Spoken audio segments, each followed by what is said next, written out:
যুদ্ধের ময়দানের ডাক চলে এলো।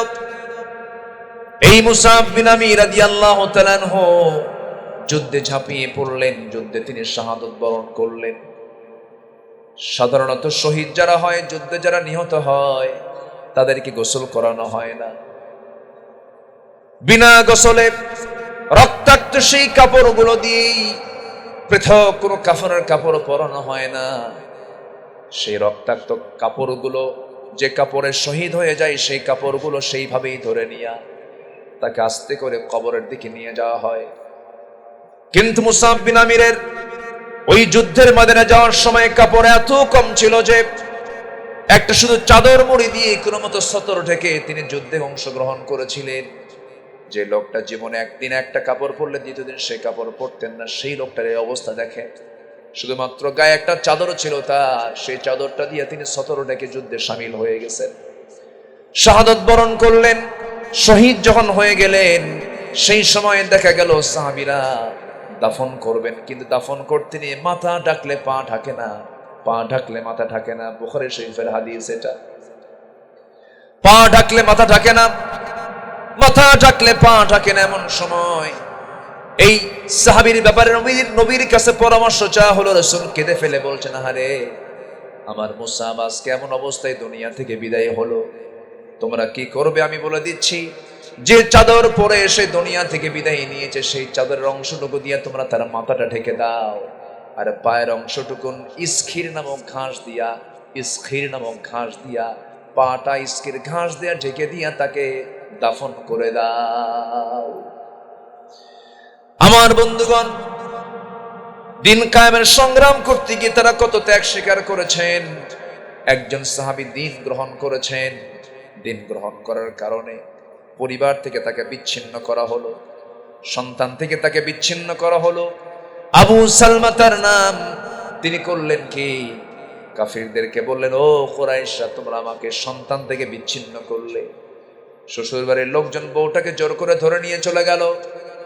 নিজের আপন ভাইরা ভাতিজাকে জোর করে ধরে নিয়ে চলে গেল। তিনি বললেন, সন্তান নিলে সমস্যা নেই, বউটাও তোমরা ফেরত নিলে তাও সমস্যা নাই।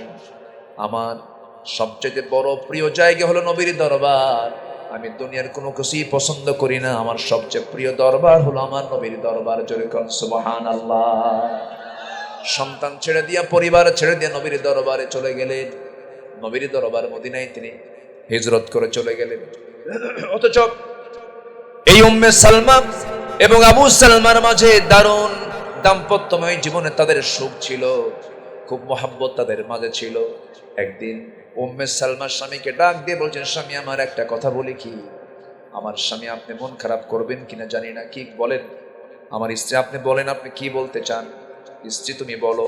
এবার উম্মে সালমা বলছে, আমার স্বামী একটা কথা বলবো, সেটা হলো আমি যদি আপনার আগে মরে যাই, আপনি কি আমার জায়গায় অন্য কোনো মহিলা নিয়ে আসবেন নাকি, বিয়ে করবেন নাকি? এটা কি মেয়েদের মধ্যে নাই এখনো? আজ থেকে এখনো আসে না? নাই। বুড়িও কয় বুড়া, রে এই বুড়া, তুমি কি আমি মরে গেলে বিয়ে করবা? এরকম বলে। আল্লাহ পাক মেয়েদেরকে এই নেচার, এই মন দিয়ে বানিয়ে দিয়েছে। যদি আপনি বইয়ের সামনে যদি হুরের গল্পও করেন, জান্নাতের হুর, এই গল্পটা সকালবেলা করতে হবে। রাত্রে যদি বিছানায় শুয়ে যদি গল্প করেন, তুমি কি জানো জান্নাতে না আমাদেরকে এতগুলো হুর দেবে? দেখবেন যে সোজা কথা বলবে, তুমি শীত হয়ে কায়েত হয়ে ওই দিক হয়ে শুয়ে থাকো, খবরদারের দিকে তাকাবো না। অতএব হুরের গল্প করলো কি রাতে না দিনে? রাতে কিন্তু এই গল্প করা যাবে না, ওরা হুরের সঙ্গে হিংসা করবে। আল্লাহ পাক নারীদেরকে আল্লাহ পাক এমন করে বানিয়েছে, এটা তাদের নেচার। কি মুরব্বী কিন্তু হাসতেছে যে না, এটাই বাস্তব। আমার নবীজি দোয়া করেন, আল্লাহ তুমি আমার খাদিজাকে জান্নাত দাও।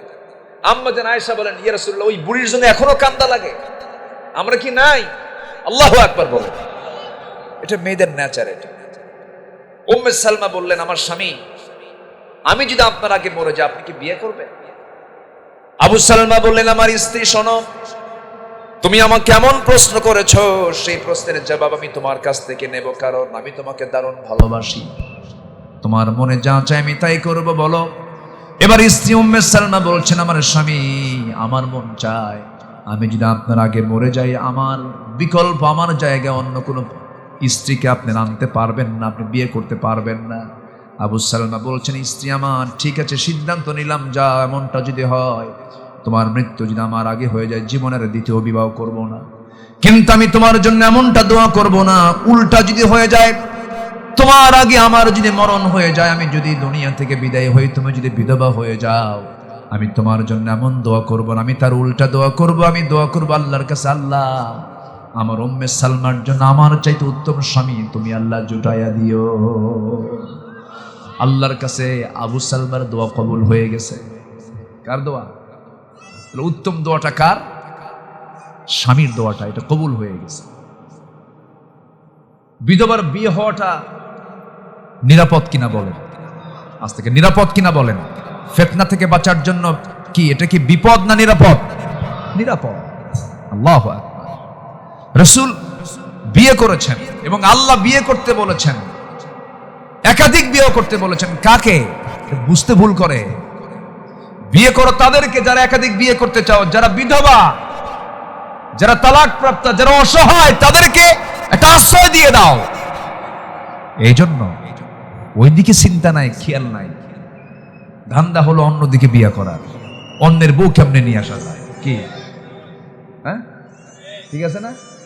অন্যের একজনের দায়িত্বে আছে বউ, সে বউ নিয়ে আসে, সংসার করে। নাউজুবিল্লাহ কর, আছে না নাই? কথাগুলো কি বলা দরকার না? উম্মে সালমা দোয়া করলেন এরকম, আর তার স্বামী দোয়া করলেন তার উল্টাটা। স্বামীর দোয়াটা কবুল হয়ে গেছে। আবু সালমা তো চলে গেছেন মদিনায়। 1 বছরের মাথায় উম্মে সালমা করলেন কি, বাপ মাদের চক্ষু আড়াল করে, ফাঁকি দিয়া, সন্তানটাকেও ফাঁকি দিয়ে নিয়ে উনি রওনা দিয়েছেন মদিনার পথে। মদিনায় চলে গেছে। মদিনায় যাওয়ার পর ফজরের আজান হচ্ছে, সেই সময় পৌঁছলেন তিনি। ফজরের নামাজও হয়ে গেল, রাসূল নামাজ শেষ করলেন। এরপরে একটা এলান আসলো, সেটা হলো আসসালাতু আলাল মাইয়িত, মৃত ব্যক্তির জানাজাকে আবু সালমার জানাজা হবে। এই সংবাদ যখন উম্মে সালমার কানে চলে গেল, উনি ঢুকলেন মদিনায়, আর ওইদিকে আবু সালমা দুনিয়া থেকে বিদায় নিলেন। যেন আকাশ ভেঙে পড়লো, ইন্না লিল্লাহ বললেন, চোখের পানি ঝরতেছে টপ টপ করে। আমার নবীর কাছে সংবাদ চলে এলো, ইয়া রাসূলুল্লাহ, উম্মে সালমা মদিনায় চলে আসছে, আবু সালমা তো দুনিয়া থেকে বিদায় নিলেন। নবীজি বলেন, আহারে উম্মে সালমাকে আমার সামনে হাজির করো, তার সন্তান একটা আছে, তার সন্তানকে আমার সামনে হাজির করো। রাসূল কেমন রাসূল ছিলেন, এতিম সামনে দাঁড়ালে পরে এতিমের দায়িত্ব রাসূল নিজে নিয়ে নিতেন। সুবহানাল্লাহ বলবেন না? আমার নবীজি উম্মে সালমাকে বলেন, উম্মে সালমা, আমার প্রিয় সাহাবী আবু সালমা আজকে দুনিয়া থেকে বিদায় হয়ে গেছে, চিন্তা করো না, তোমার সন্তানের দেখাশোনার দায়িত্ব আমি কাউকে দেব না, এতিমদের সর্দার রাসূল আমি নিজে সেই দায়িত্ব নিয়ে নিলাম। আমার নবীজি একদিন সামনে একজনকে দেখতে পেলেন, তাকে বলেন, বাবা তোমার নাম কি? অমক। বাপ কি করে? বাপ নাই। মা কি করে? মা নাই। চট করে সন্তানকে হাতের মধ্যে নিয়ে সোজা বাড়িতে গিয়ে বলছে, আয়েশা, সন্তান আমরা পাইছি, এই যে আমাদের সন্তান, সন্তান তুমি এই যে দেখে রাখো, আয়েশা তোমার মা, আর আমি বিশ্বনবী তোমার বাবা। জোরে বল সুবহানাল্লাহ। আমি একটা হাদিস যেদিন পড়েছি, রাসূল বলেছেন, আনা ওয়া কাফিলুল ইয়াতীম, আমি এবং এতিমের যারা লালনকারী হবে, পালনকারী হবে, আমি এবং সেই বান্দা জান্নাতের মধ্যে 2 নখের দূরত্বে অবস্থান করব। সেদিন থেকে আমি একটা দায়িত্ব পালন করি। আমার নিজস্ব একটা এতিমখানা আছে, আমি চালাই। ওদের দেখলে আমার কলেজা ভরে যায়। ফাম্মাল ইয়াতীমা ফালা তাকহার, এতিমকে লুফায়া নিবেন, এতিমকে বুকের মধ্যে নিবেন, মাথায় হাত বুলায়া দিবেন, যতটা চুল আছে প্রত্যেকটা চুলে চুলে আল্লাহ পাক বরকত দিয়ে দিবেন, সওয়াব দিয়ে দিবেন। সূরাতুল ফাতির, ফাতির তো কেউ না, যিনি বানিয়েছেন তিনি কে? আল্লাহ। প্রথম আয়াত থেকেই এই সূরার নামকরণ করা হয়েছে। সূরাটা আল্লাহ তাআলা মক্কায় নাযিল করেছেন। আল্লাহ রাব্বুল আলামিন বলেন, আলহামদুলিল্লাহি ফাতিরিস সামাওয়াতি ওয়াল আরদি জাইলিল মালাইকাতি রুসুলান উলি আজনিহাতিন মাসনা وثلاث ورباع إن الله على كل شيء قدير আল্লাহ রাব্বুল আলামিন তিনি সেই মহান সত্তা যিনি আকাশ সৃষ্টি করেছেন, জমিন সৃষ্টি করেছেন। আল্লাহ রাব্বুল আলামিন তিনি হচ্ছেন ফাতির, তার প্রশংসাই তো আমরা করব। আমরা কি আমাদের রবকে ছোট কোনো রবকে পেয়েছি নাকি? আমাদের রবকে ছোট নাকি? শুধু বড় না মহা বড়? আমার আল্লাহর মতো পরিচয় পৃথিবীর কোনো মানুষ দিতে পারবে না। আমার আল্লাহর মতো পরিচয় আর কেউ দিতে পারবে না, কারণ তিনি আরেক জায়গায় পরিচয় দিচ্ছেন, তাবারাকাল্লাযী জাআলা ফিস সামাই বুরুজান ওয়া জাআলা ফিহা সিরাজান ওয়া কমারান মুনীরা। অতি বরকতময় সেই মহান প্রভু যিনি আকাশে অসংখ্য গ্রহরাজি সৃষ্টি করেছেন এবং আকাশে রেখে দিয়েছেন প্রদীপ্ত সূর্য এবং আলোকিত চাঁদ।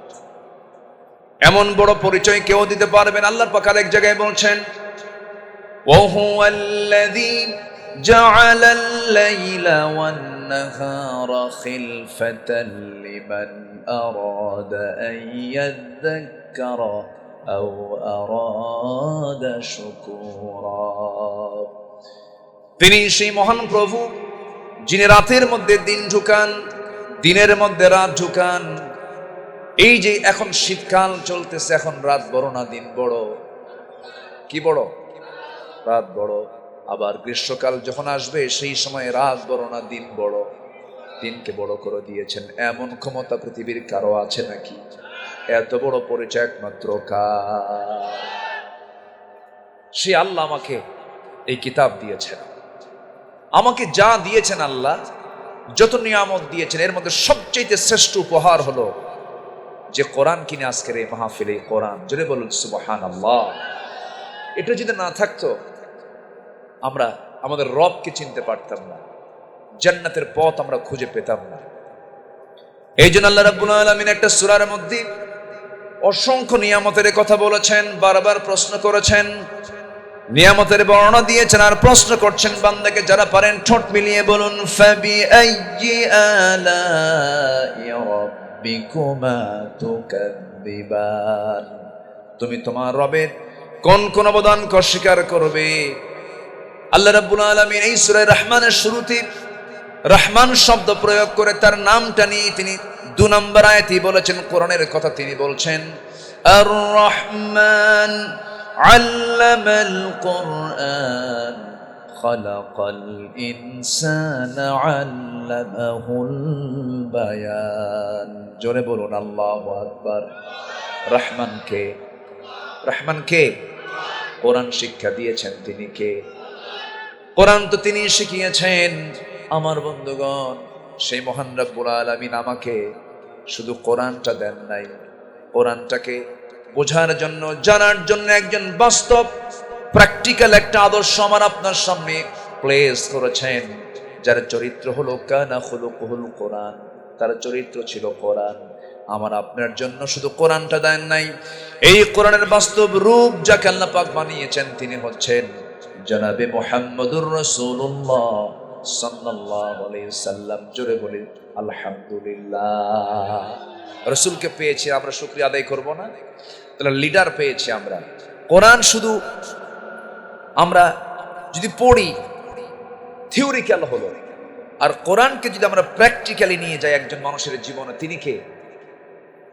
মুহাম্মদ সাল্লাল্লাহু আলাইহি ওয়াসাল্লাম। সে রাসূলকে আল্লাহ পাক আমাকে আপনাকে দিয়েছেন। কি করে দিয়েছেন? নরমাল না। আল্লাহ রাব্বুল আলামিন আমার রাসূলকে কি সম্মান দিয়েছেন দেখেন। আল্লাহ তার পরিচয় দিতে নিয়ে বলছেন, আলহামদুলিল্লাহি রাব্বিল আলামিন। আর আমার নবীর পরিচয় হলো, ওয়ামা আরসালনাকা ইল্লা রাহমাতাল লিল আলামিন। আমার আল্লাহ হচ্ছেন রব্বুল আলামিন আর আমার নবী হচ্ছেন রাহমাতুল লিল আলামিন। আল্লাহু আকবার বলেন। জোরে বলি আল্লাহু আকবার। সেই মহান রব আমাকে কিছু পরামর্শ দিচ্ছেন। আল্লাহ বলছেন 3টা কাজ করে আসো, তোমার ব্যবসায় কখনো লস হবে না। আমরা ব্যবসা নামটা শুনলে একটু আগ্রহ কমে না বাড়ে? আস্তে করে ভাই এই ব্যবসাটা করো, তোমার জন্য এটা খুব লাভ হবে, আগ্রহ বাড়ে না?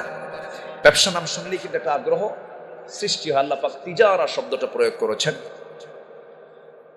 এবং তিজারা শব্দটা আরেক জায়গায় আসছে। আল্লাহ রাব্বুল আলামিন বলেন, হাল আদুল্লুকুম আলা তিজারাতিন তুনজিকুম মিন আযাবিন আলীম তুমিনুনা বিল্লাহি ওয়া রাসূলিহি ওয়া তুজাহিদুনা ফি সাবিলিল্লাহি বিআমওয়ালিকুম ওয়া আনফুসিকুম যালিকুম খায়রুল লাকুম ইন কুনতুম তা'লামুন। জোরে বলুন আল্লাহু আকবার। এখানেও বিজনেসের কথা বলেছেন। আল্লাহ বলছেন সূরা ফাতিরের 29 নম্বর আয়াতে বলছেন, তোমরা 3টা কাজ করে আসবে দুনিয়াতে, আমি আল্লাহ তোমাদেরকে জানায়া দিচ্ছি, আমি আল্লাহ তোমাদেরকে নিশ্চিত জানায়া দিচ্ছি, নিশ্চিত তোমাদেরকে আমি বুঝাইয়া দিচ্ছি, তোমাদেরকে আমি ওয়ার্নিং দিয়ে দিচ্ছি। এই 3টা কাজ করবে যারা, তাদের কখনো লস হবে না। জোরে বলে সুবহানাল্লাহ। এই 3টা কাজের কোনো লস নাই। সেই 3টা কাজের 1 নম্বর কাজ হলো, যারা এই আল্লাহর কালামকে যারা তেলাওয়াত করবে, জোরে বলেন সুবহানাল্লাহ। এই কালাম তেলাওয়াত করলে লস না লাভ? আসতে বল, লস না লাভ? তেলাওয়াত বুঝে শুনে পড়া, এটাকে রপ্ত করার চেষ্টা করা। ব্রিটিশ চলে গেছে 200 বছর, আমার দেশটাকে শাসন করেছে না শোষণ করেছে? শোষণ করে তাদের ইউরোপীয় সভ্যতা গড়ে তুলেছে। ওরা চুরি করে সভ্য হয়েছে। চুরি করে, কি করে? আমার দেশের সম্পদগুলো নিয়ে ওরা ইউরোপে ওরা ওদের সভ্যতা গড়ে তুলেছে। কিন্তু শুরুটা হলো চোর। শুরুটা কি? এখনো চোর, এখনো চোর। ওরা জাতিতে চোর। আমাদেরকে বলে, ওরা গালি দেয়, কিন্তু ওদের ইতিহাসগুলো খাটলে সব স্পষ্ট হয়ে যায়।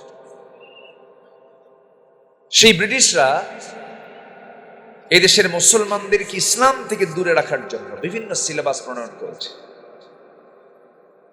এবং আলিয়া মাদ্রাসার প্রিন্সিপাল পর্যন্ত খ্রিস্টান ছিল প্রথম দিকে। তাদের তৈরি করা সিলেবাসগুলো মাদ্রাসার সিলেবাসে চলত। ওদের রং কনসেপ্ট ওরা বুঝতে সক্ষম হয়েছে। অর্থাৎ তারা বোঝাতে চায় দিনদারি আর দুনিয়াদারি এক নয়। মসজিদ, মাদ্রাসা, দান, সদকা এগুলো হচ্ছে দিনদারি, আর অফিস, আদালত, কোর্ট, কাছারি, বিচার, ব্যাংক, বীমা এগুলো হচ্ছে দুনিয়াদারি। দুটোকে তারা দুই দিকে ভাগ করে ফেলেছে। এইভাবেই চলছে। এইভাবে এখনো পর্যন্ত কিছু লোক আছে যারা মনে করে নামাজ, রোজা দিনের কাজ, আর ব্যবসা বাণিজ্য এগুলো আমার মতো করে চলবো। কিন্তু ইসলাম কি এমন কোনো কথা বলে?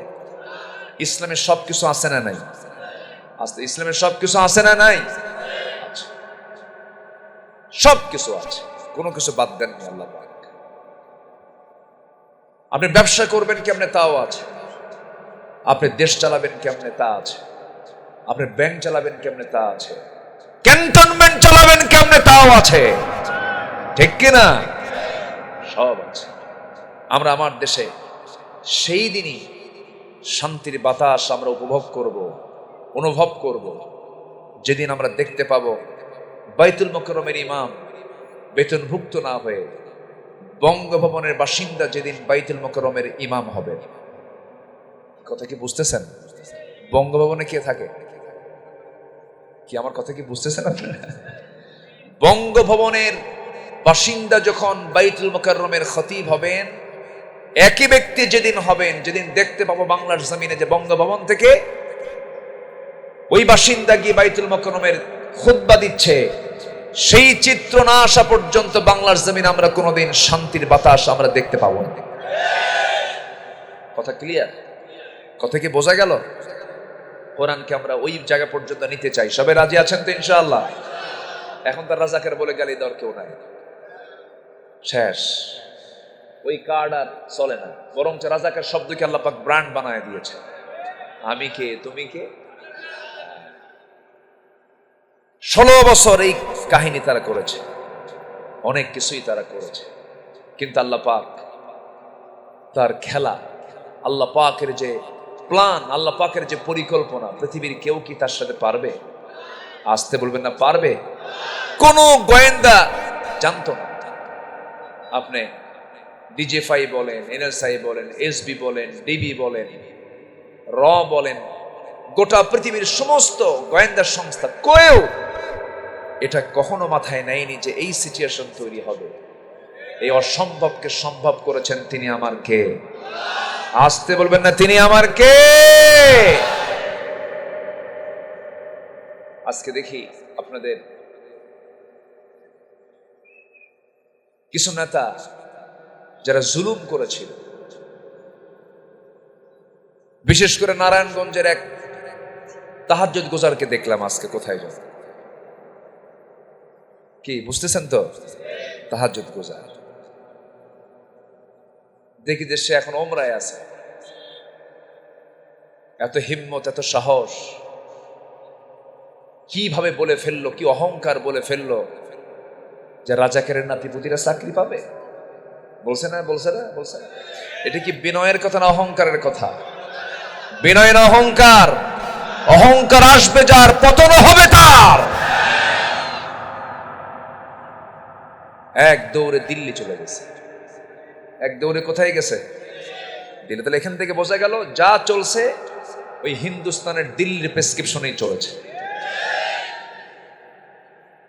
সম্মানিত ভাইয়েরা, আসুন না আমরা দুনিয়াতে আমরা আল্লাহর পরামর্শ মতো চলি, তাহলে আমাদের লস হবে না লাভ হবে? এক নম্বর হলো আমরা আল্লাহর কালামকে সুন্দর করে তেলাওয়াত করব, বুঝে শুনে। জোরে বলি ইনশাআল্লাহ। তেলাওয়াত করলে শরীরও ভালো থাকে। আমার দাদিরা তেলাওয়াত করতে অসুখ হতো না। ভাবিরা ঘুম থেকে উঠি সকাল 10টার দিকে, এইদিকে এক ব্রাশ, এদিকে আরেক ব্রাশ। কি আমি কি ভুল বলতেছি? আমার দাদিরা এগুলো করতো। আমার দাদিরা ফজরের সময় উঠতেন, কোরআন তেলাওয়াত করতেন। খালি চোখে আমার দাদিকে দেখেছে 78 বছর বয়সে খালি চোখে কোরআন পড়েছেন। ওই ডিভাইস এত হাঁটাই নাই, খালি চ্যাটিং করেন। এখন তো চ্যাটিং এর যুগ। যুবকরা সেটিং কার সঙ্গে করবে বলো? আল্লাহর সাথে। আল্লাহর কাছে ডিভাইস আছে, চ্যাটিং তো করতেই হয়। Messenger, imo, Line, Viber, WhatsApp, Instagram, আরো কি কি আছে, টেলিগ্রাম, কত কি আছে। এগুলো সব হলো ফাঁদ। এগুলো সব কি? ফাঁদ, শয়তানের আঁকানো ফাঁদ। এখানে ইউজ করতে গেলে ভাবতে হবে 1000 বার, কাজ করতে হবে একবার। কি আমার কথা কি বোঝা গেল? খুব সাবধানে। আমি বলবো না যে এগুলো ইউজ করা যাবে না, ইউজ করতে হবে, কিন্তু ইউজ কে করবে? যার মধ্যে এই যোগ্যতা আছে যে মোবাইল আমাকে চালাবে না, আমি মোবাইলকে চালাবো। মোবাইল আমাকে চালাবে না, আমি মোবাইলকে চালাবো। এই যোগ্যতা আছে যার, মোবাইল ব্যবহার সে করতে পারবে। কথা ক্লিয়ার? কথা বোঝা গেল কি? আমরা সম্পর্ক গড়ব কার সাথে? আল্লাহর সাথে। আল্লাহ আমাকে কি দেননি? সুন্দর চেহারাটা দিয়েছেন। কে বানিয়ে দিয়েছেন বলেন তো? যুবক, তুমি যে নারীর জন্য পাগল হও, নারীর জন্য যুবক পাগল হয় না? আস্তে কয়, সব ফেরেশতা বসে আছে মনে হয় নাকি? এই পাগল হয় না? এতে কেবল পুরুষের মতো আওয়াজ বোঝা যাচ্ছে। দাদাও তো দাদির পাগল ছিলেন, ছিলেন না? দাদি বুড়ি হয়ে গেছে, মেয়েকে দেখতে গেছে, আসে না 2 দিন। দাদা বাটন সেট দিয়ে টিপা ফোন দিয়ে বুড়িকে ফোন দিয়ে বলে, তুই দেরি করিস কেন, তাড়াতাড়ি আয়। এটা কি দেহের টান না হৃদয়ের টান? হৃদয়ের টান। বুড়াকালে কি যৌবন থাকে? কিন্তু মনের টান। এই মোহাব্বত কে দিয়েছেন? তাহলে এই যে একটা আকর্ষণ আল্লাহ তাআলা দিয়েছেন, যৌবনের টান দিয়েছেন। এই নারীকে এত সুন্দর করে বানানো হয়েছে। কত কবি আল্লাহর প্রশংসা না করে নারীর প্রশংসা করেছে। তোমার কি সুন্দর ভ্রু যুগল, প্রশস্ত কপাল, তারপরে লম্বা নাক, কত সুন্দর তোমার কালো কেশ, এরপরে চিকন চিকন দুটি তোমার ঠোঁট, মুস্কি মুস্কি হাসি তোমার আমাকে পাগল করে দিয়েছে। এরকম করে কবিদের অনেক কবিতা আছে না, অনেক প্রশংসাই তারা করেছে। কিন্তু এই যে যে নারীর আপনি প্রশংসা করছেন, ওই নারীটাকে সুন্দর করে আপনার জন্য বানিয়েছেন তিনি কে? আসতে বলবেন না, তিনি কে? প্রশংসা কি নারীর হবে না আল্লাহর হবে? আল্লাহর হতে হবে। নারীকে পাবেন না কেন? পাবেন আপনি। আল্লাহ বলতেছি পাবা তুমি, সহজ হিসাব। বাপ মাকে বলো, সাক্ষী 2-4 জন রেডি করো, এলাকায় ঘোষণা দিয়ে দাও, একটা গেট বানায় নাও, বাপ মাকে সাথে নিয়ে চলে যাও, কবুল করলাম কম, বাস ক্লিয়ার। কোনো গুনার কোনো কারবার লুকিয়ে যাবা কেন? ফুসকা কিনবা কেন? ফুসকা কেনা আছে না? ফুসকা কেনা না? ফুসকা কেনে, তারপর আর কি কেনে? চুরি ফিতা কেনে, ফুসকা খায়, বিভিন্ন রিসোর্টে চলে যায়, গাছের গোড়ায় গোড়ায় বসে। এই যেগুলো সব লস প্রজেক্ট, এগুলো সব কি প্রজেক্ট? Loss project. এগুলোতে যায় জীবন যৌবন সব শেষ, পড়াও শেষ, সব শেষ। সোজা লাইনে আসতে হবে। কি লাইনে আসতে হবে? সোজা লাইনে। বাঁকা বুকা লাইনে যাওয়া যাবে না। এগুলো ভুল বাবা, এগুলো করা যাবে না, এগুলো করে লাভ নাই। সব প্রেম বিয়ের আগে করলে বিয়ের পরে আর প্রেম থাকবে না, খালি কিলে কিলে হবে। কি হবে? কিলে কিলে, শান্তি নাই। এগুলো বাদ। এগুলো কি সম্পর্ক? কার সাথে? আল্লাহর সাথে। কষ্ট দিচ্ছি নাকি তোমাদের যুবকরা? এগুলোই তো আজ দরকার। একটু মনোযোগ দিয়ে কথাগুলো শোনো, কাজে লাগবে। আল্লাহ আমাকে কত ভালোবাসেন, আমি আল্লাহকে বাদ দিয়ে আরেকজনের জন্য কাঁদবো কেন? আমার কান্না তো আল্লাহর কাছে ছাড়া কারোর জন্য কান্না জায়েজ নাই। কাঁদতেই যদি হয় দুনিয়ার ব্যক্তির জন্য, আমার কান্দা লাভ কি? ও তো আমার কেউ না। আমার কান্না যদি কাঁদতে হয়, 1 ফোঁটা পানি ফেলবো কার জন্য? আল্লাহর জন্য। আল্লাহর কাছে কাঁদলে লাভ না লস? লাভ। আল্লাহ আমার বন্ধুগণ, আল্লাহ আমাকে কি দেন নাই? সব দিয়ে দিয়েছেন। মাথা থেকে পা পর্যন্ত চলে যান, আশ্চর্য আল্লাহ রাব্বুল আলামিন কি না দিয়েছেন, সব দিয়েছেন তিনি। আমাদের দেহে যে ডিএনএ আছে, এই ডিএনএ তার মোট দৈর্ঘ্য হলো 2000 কোটি কিলোমিটার। পৃথিবী থেকে সূর্য পর্যন্ত 50 বারেরও বেশি বার আসা যাওয়া করলে যে দূরত্ব অতিক্রান্ত হবে তার সমান। সুবহানাল্লাহ বলবেন না? একটা মানুষের ডিএনএ টেস্ট হয় না এখন? এই ডিএনএ তে যে ইনফরমেশন আছে তা যদি লিপিবদ্ধ করা হয়, লেখা হয়, তবে তা হবে 900 খণ্ডের বিশালাকার এনসাইক্লোপিডিয়ার সমান হবে, যেখানে প্রতিটি খণ্ডের পৃষ্ঠা সংখ্যা হবে 500। এত ইনফরমেশন এই ডিএনএর মধ্যে আছে। আমাদের দেহে যে মোট কোষ আছে, কোষ, এই কোষের সংখ্যা হলো 1000 নয়, 2000 নয়, 3000 নয়, 1 মিলিয়ন নয়, 2 মিলিয়ন নয়, 37.2 ট্রিলিয়ন কোষ। মিলিয়ন না, বিলিয়ন না, কোষের সংখ্যা হলো 37.2 ট্রিলিয়ন।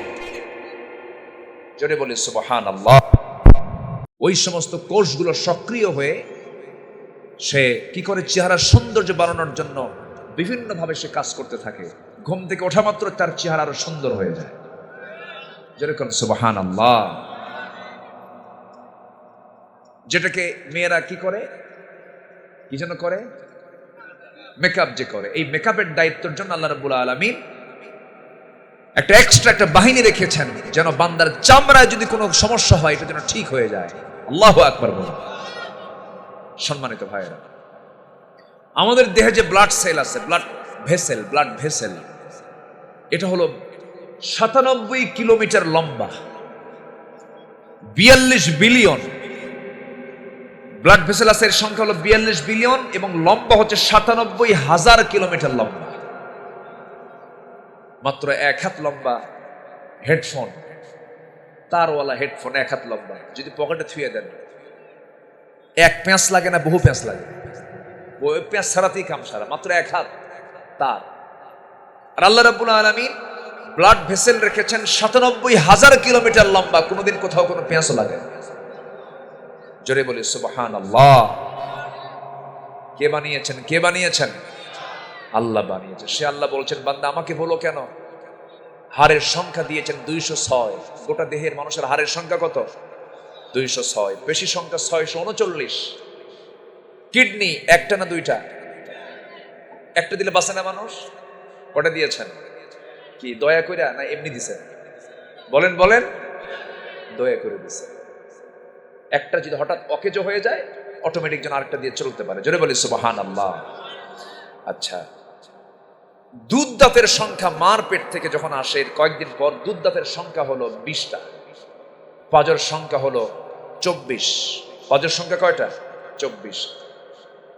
হার্টের চেম্বার সংখ্যা, হার্টের যে চেম্বার আছে এটার সংখ্যা হলো 4। স্বাভাবিক রক্তচাপ হলো 120/80। মেরুদণ্ডের সংখ্যা হলো 33টা। কে বানিয়েছেন বলেন? মাঝারি কানের হাড়ের সংখ্যা হলো, একটা কানের যে হাড় এর মধ্যে হাড়ের সংখ্যা 6টা আছে। আল্লাহু আকবার বলবেন না? মুখে হাড় আছে, মুখে মুখে এই মুখেও হাড় আছে 14টা। আল্লাহু আকবার বলেন। আচ্ছা, স্কাল মধ্যে হাড় সংখ্যা হলো 22টা। বুকের হাড় হলো 25টা।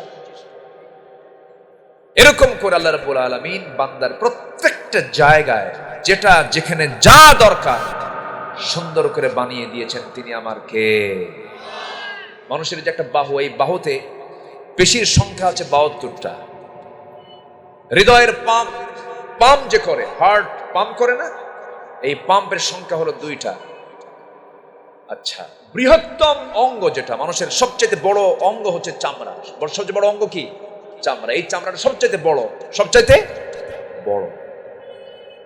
চোখের পাপড়ি, একটা পাপড়িতে আল্লাহ পাক, এই যে চোখের যে পাপড়ি, এই পাপড়িগুলো 150 দিন পর্যন্ত বেঁচে থাকে, এরপরে ঝরে যায়, আবার আল্লাহ পাক ওই পাপড়ি আবার ঢুকায় দেয়।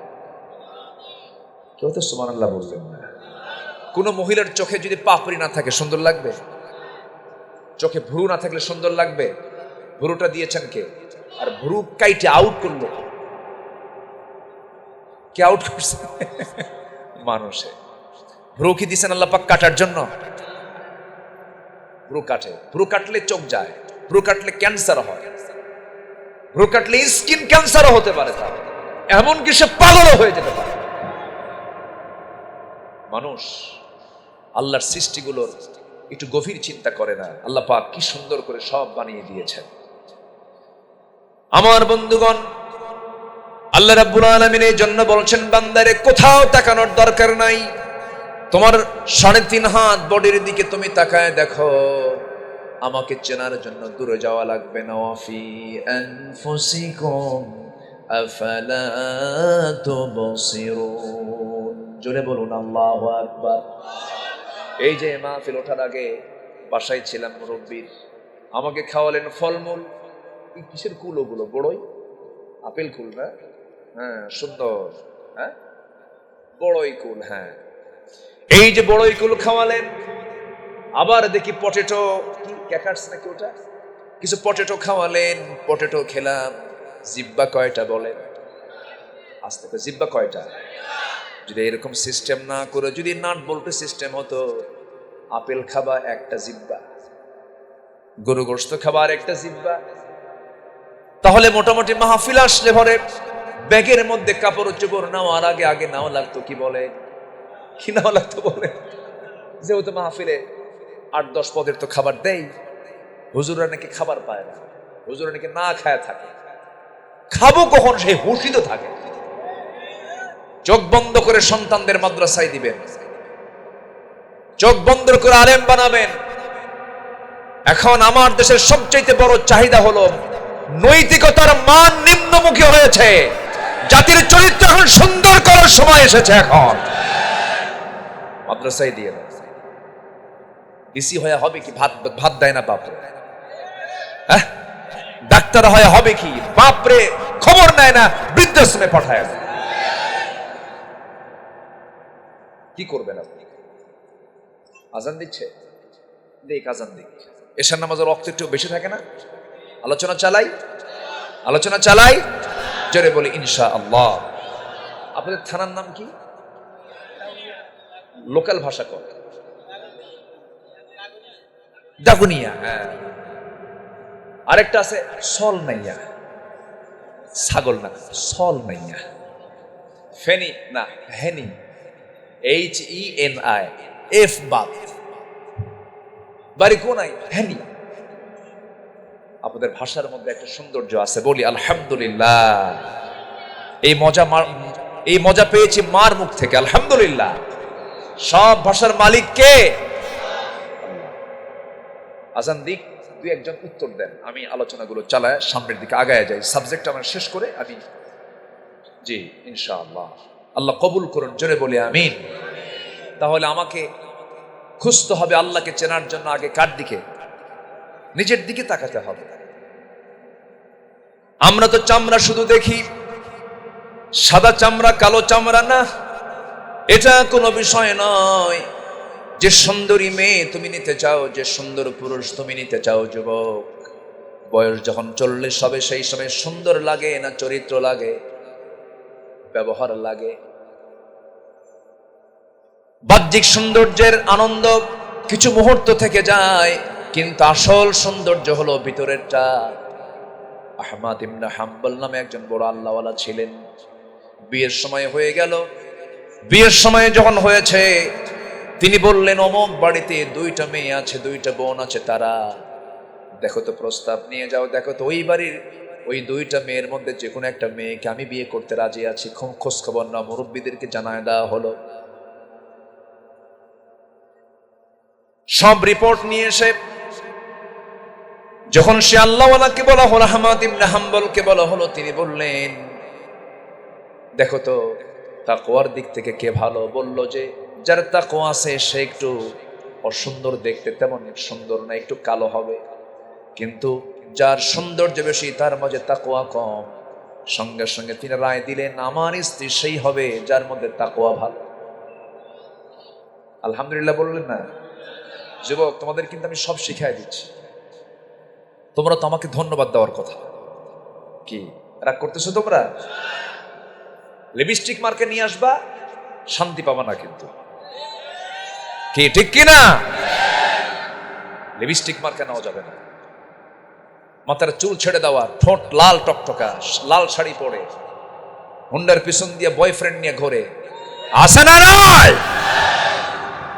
যুবকরা, তোমরা দেশ গড়বা আগামীতে, আগে চরিত্র নিজের সুন্দর করবা। তোমার গ্রামের কোন মহিলা বোরকা ছাড়া বাইরে বের হতে পারবে না। তোমাকে পাহারা দিতে হবে, তুমি নামাজি হবা, তুমি সত্য কথা বলবা, তোমার মনে শক্ত মনোবল নিয়ে সামনে চলবা। আগামীর বাংলাদেশ ইসলামের বাংলাদেশ, কোরআনের বাংলাদেশ। রাজি আছেন কারা কারা? হাত উঁচু করে দেখান মুসলমান।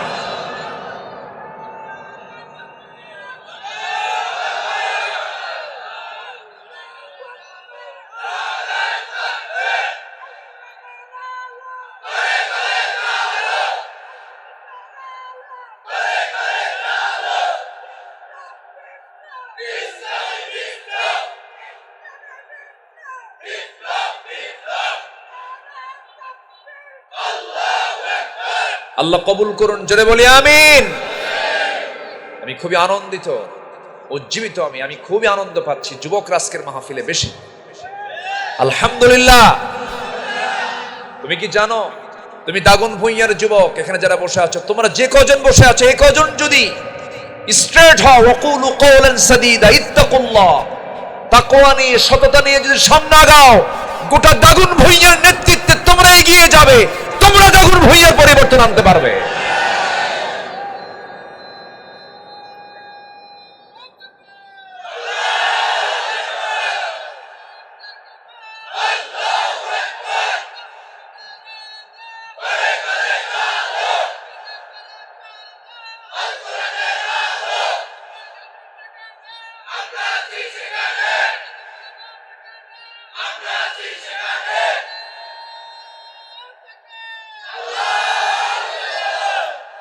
তিনটা আমল শিখে যাব আজকে আমরা। 1 নম্বর হলো তেলাওয়াত করব কার কালাম?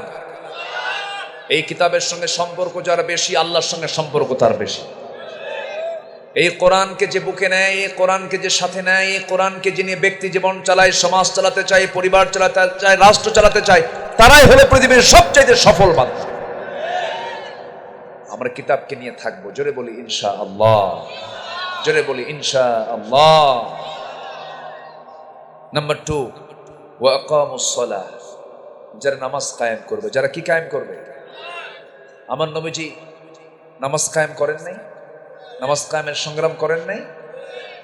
তিনি মক্কা ছেড়ে মদিনা পর্যন্ত আসতে বাধ্য হয়েছেন, হিজরত করেছেন। বদর, উহুদ, খন্দক, এই সমস্ত যুদ্ধের তিনি নেতৃত্ব দিয়েছেন। বাতিলদের মোকাবেলা করে জমিনে তিনি আল্লাহর দিন কায়েমের সংগ্রামে ঝাঁপিয়ে পড়ে দিনকে বিজয়ী করেছেন। কার সাহায্য নিয়ে? আসতে বলবেন না, কার সাহায্য নিয়ে? আল্লাহর সাহায্য নিয়ে। নামাজ যখন কায়েম হবে অটোমেটিক্যালি সুদ বন্ধ হয়ে যাবে। নামাজ যখন কায়েম হবে অটোমেটিক্যালি জেনা, ব্যভিচার, বেপরদার পরিবেশ সব বন্ধ হয়ে যাবে। নামাজ যখন কায়েম হয়ে যাবে অটোমেটিক্যালি সব দুর্নীতি বন্ধ হয়ে যাবে। কোন বাজে নেতৃত্ব তখন থাকবে না। ওই যে কিছু হলি মাইক পেলেই খেলে খেলা হবে, এগুলো থাকবে না। ঠিক কি না? ভাষা তো নাই, মুখে তো কোনো আওয়াজ ছিল না, কি বলবে কি বলে? নাটক করত। মাইক পায়ে কি করত? নাটক করত। তো খেলবে কই? ও কই যে আছে? ফেরেশতা যেমন দেখা যায়, ওরা এখন ফেরেশতা হয়ে গেছে। আরে কত কি কইল, এত বক্তব্য, এত কিছু, বজ্রাটুনি ফসকা গেল না? বজ্রাটুনি ফসকা গেল, সব চলে গেছে। চোর চিল্লায় বেশি, কিন্তু চোর 10 জন হোক না কেন, বাড়িওয়ালা একজন শুধু বলে ধর, মারে দৌড় দিল্লি, মারে দৌড়। সব তো চোর। প্রবাসীরা, এই যে প্রবাসীরা, আজকে মাহফিল প্রবাসীদের না, যুব সমাজ প্রবাসী, কি পরিশ্রমটা করে তারা!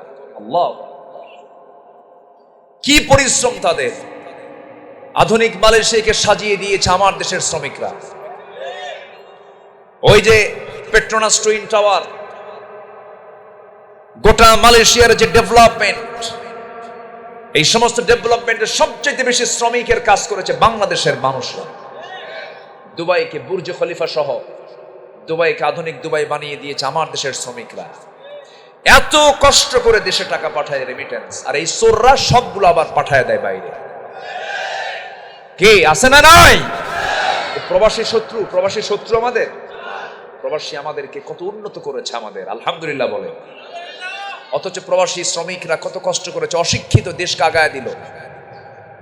কৃষক দেশকে আগায় দিল, অথচ অশিক্ষিত শ্রমিক অশিক্ষিত দেশকে আগায় দিল। আর পিছায় দিল কারা?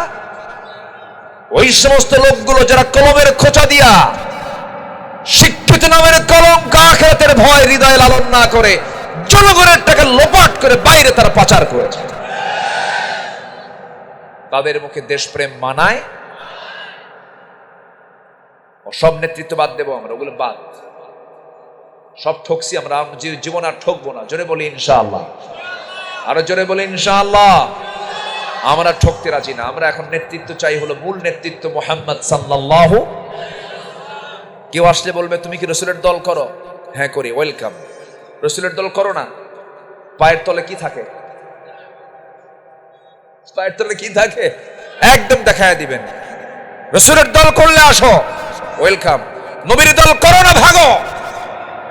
আমার কাছে কোনো প্রকার কথা বলা যাবে না। আমরা নাম্বার 2, আল্লাহ পাক বলছেন যারা নামাজ কায়েম করবে।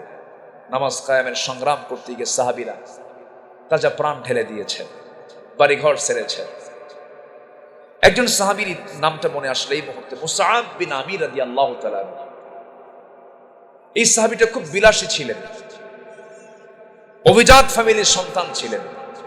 যে কাপড় একদিন পরতেন সেই কাপড় আর দ্বিতীয় দিন পরতেন না। যে সেন্ট, যে আতর তিনি একদিন লাগাতেন সে আতর আর দ্বিতীয় দিন লাগাতেন না। রাস্তায় গেলে মানুষ বলতো যেটা আমিরের ছেলে মুসআব যাচ্ছে। মক্কার সম্ভ্রান্ত এই সাহাবী যখন কালেমা গ্রহণ করলেন, এতটাই সিম্পল হয়ে গেলেন, হিজরত করে মক্কায় চলে গেছে, মদিনায় চলে গেছে। যুদ্ধের ডাক এসেছে। আমার রাসূল একদিন দেখে বলেন, মুসআব তুমি কত বিলাসী ছিলে, তোমার কত আভিজাত্য ছিল, শব্দবাদ হয়ে গেল তোমার, তোমার কি কষ্ট হয় না? তিনি মুস্কি হাসি মেরে বলছে, হুজুর কে বলেছে আমার লস হয়েছে? আমি তো আপনাকে পেয়েছি এবং আমি আল্লাহকে পেয়েছি, এর চেয়ে বড় প্রাপ্তি আমার জীবনে আর কিচ্ছু নাই। জোরে বলে সুবহানাল্লাহ। যুদ্ধের ময়দানের ডাক চলে এলো। এই মুসআব বিন আমির রাদিয়াল্লাহু তাআলা আনহু যুদ্ধে ঝাঁপিয়ে পড়লেন, যুদ্ধে তিনি শাহাদাত বরণ করলেন। সাধারণত শহীদ যারা হয়, যুদ্ধে যারা নিহত হয়, তাদেরকে গোসল করানো হয় না। বিনা গোসলে রক্তাক্ত সেই কাপড়গুলো দিয়েই পৃথক কোনো কাফনের কাপড় পরানো হয় না।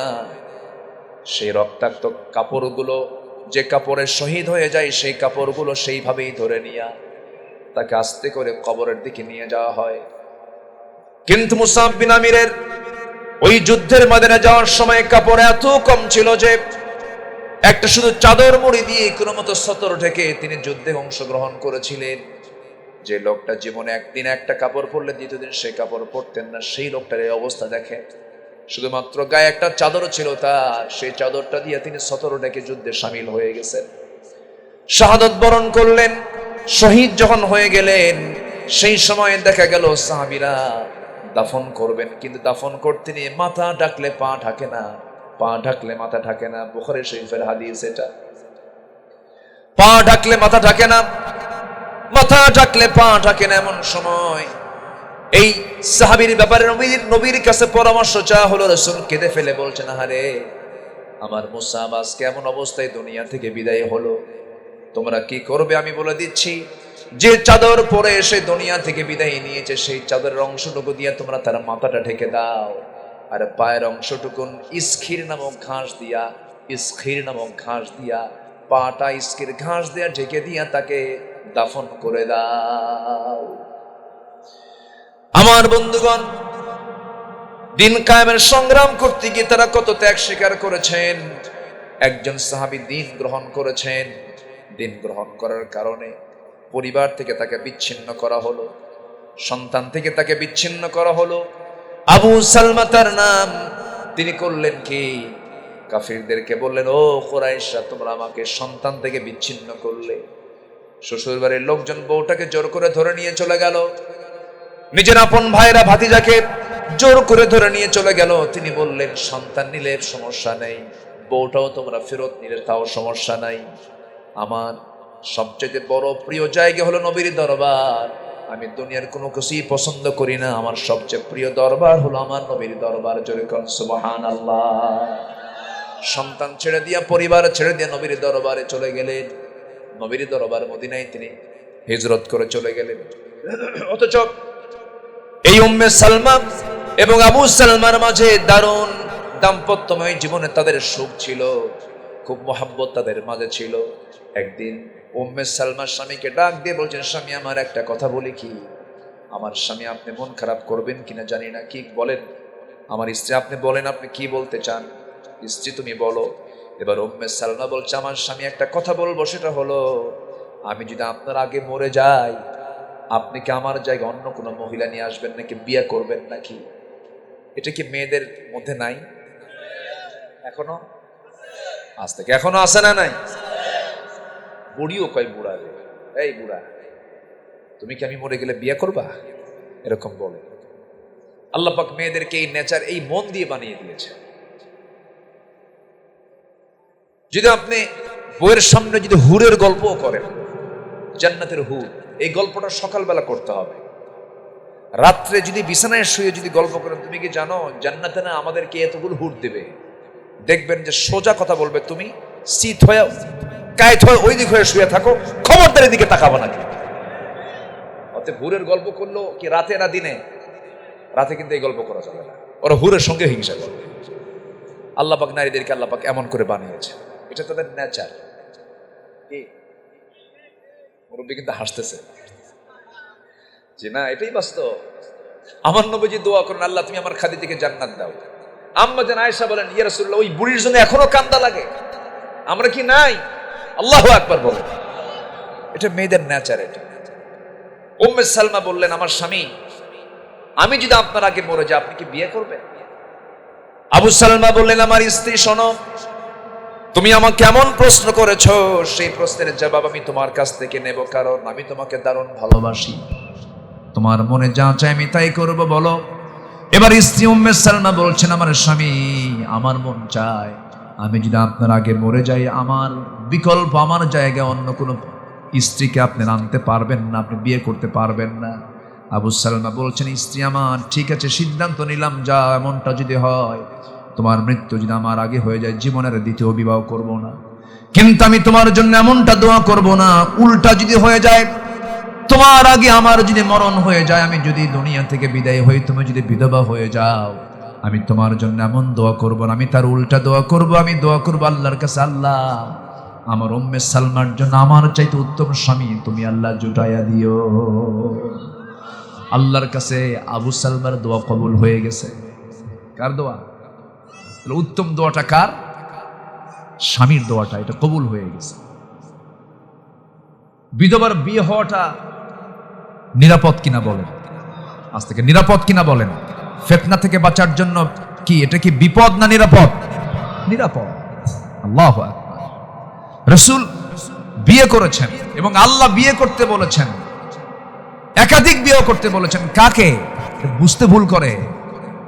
বিয়ে করো তাদেরকে যারা একাধিক বিয়ে করতে চাও, যারা বিধবা, যারা তালাক প্রাপ্ত, যারা অসহায়, তাদেরকে একটা আশ্রয় দিয়ে দাও। এই জন্য ওইদিকে চিন্তা নাই, খেয়াল নাই, ধান্দা হলো অন্যদিকে বিয়ে করার। অন্যের বউ কেমনে নিয়ে আসা যায়, কি হ্যাঁ ঠিক আছে না? অন্যের একজনের দায়িত্বে আছে বউ, সে বউ নিয়ে আসে, সংসার করে। নাউজুবিল্লাহ কর, আছে না নাই? কথাগুলো কি বলা দরকার না? উম্মে সালমা দোয়া করলেন এরকম, আর তার স্বামী দোয়া করলেন তার উল্টাটা। স্বামীর দোয়াটা কবুল হয়ে গেছে। আবু সালমা তো চলে গেছেন মদিনায়। 1 বছরের মাথায় উম্মে সালমা করলেন কি, বাপ মাদের চক্ষু আড়াল করে, ফাঁকি দিয়া, সন্তানটাকেও ফাঁকি দিয়ে নিয়ে উনি রওনা দিয়েছেন মদিনার পথে। মদিনায় চলে গেছে। মদিনায় যাওয়ার পর ফজরের আজান হচ্ছে, সেই সময় পৌঁছলেন তিনি। ফজরের নামাজও হয়ে গেল, রাসূল নামাজ শেষ করলেন। এরপরে একটা এলান আসলো, সেটা হলো আসসালাতু আলাল মাইয়িত, মৃত ব্যক্তির জানাজাকে আবু সালমার জানাজা হবে। এই সংবাদ যখন উম্মে সালমার কানে চলে গেল, উনি ঢুকলেন মদিনায়, আর ওইদিকে আবু সালমা দুনিয়া থেকে বিদায় নিলেন। যেন আকাশ ভেঙে পড়লো, ইন্না লিল্লাহ বললেন, চোখের পানি ঝরতেছে টপ টপ করে। আমার নবীর কাছে সংবাদ চলে এলো, ইয়া রাসূলুল্লাহি, উম্মে সালমা মদিনায় চলে আসছে, আবু সালমা তো দুনিয়া থেকে বিদায় নিলেন। নবীজি বললেন, আহারে উম্মে সালমাকে আমার সামনে হাজির করো, তার সন্তান একটা আছে, তার সন্তানকে আমার সামনে হাজির করো। রাসূল কেমন রাসূল ছিলেন, এতিম সামনে দাঁড়ালে পরে এতিমের দায়িত্ব রাসূল নিজে নিয়ে নিতেন। সুবহানাল্লাহ বলবেন না?